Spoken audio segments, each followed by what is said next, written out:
Bacanya gimana ya? Dibalik kiri kanan.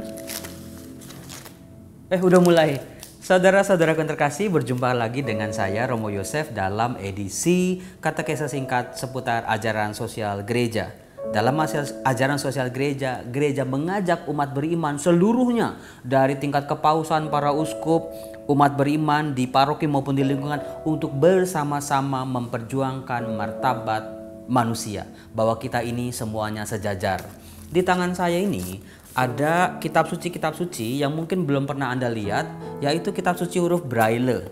Di dalamnya ini huruf-huruf Braille, kosongan hanya ada titik-titik yang timbul yang bisa dibaca oleh sahabat-sahabat tunanetra.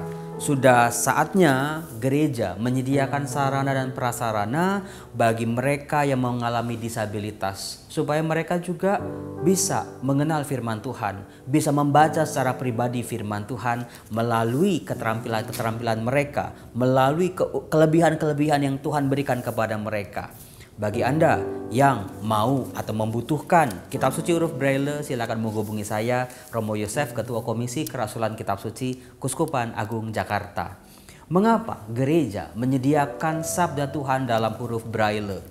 Kalau kita lihat Injil Lukas, saudara-saudara, Injil Lukas yang sering kali disebut sebagai Injil kaum marginal, kita bisa melihat bagaimana Tuhan Yesus yang ditampilkan oleh Injil Lukas sejak awal sampai akhir adalah pribadi yang sangat merangkul orang-orang kecil. Pribadi yang mau hadir bagi orang-orang kecil. Pribadi yang ada bersama orang-orang kecil, membela ketertindasan mereka dari para penguasa, dari para orang kaya, dari orang-orang yang merasa dirinya suci dan sudah sempurna. Saudara-saudara, maka tidak heran Tuhan Yesus dalam ajarannya, dalam hidupnya menampilkan diri pribadi yang sederhana.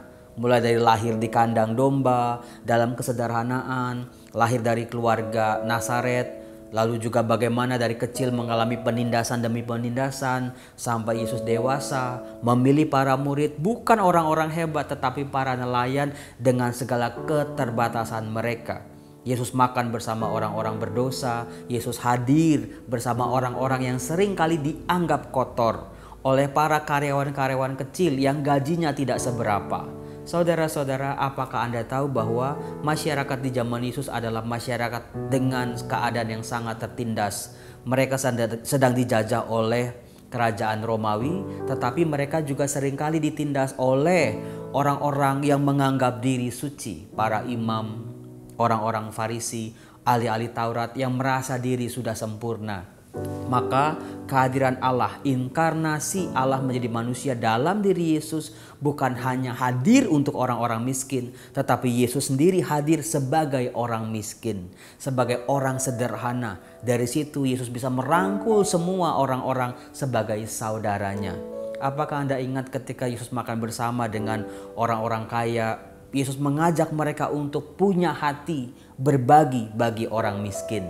Saudara-saudara, mari keadaan kita gak usah nunggu kita kaya supaya kita bisa berbagi kepada mereka yang miskin. Lakukanlah apa yang terbaik, kebaikan-kebaikan sederhana sekalipun.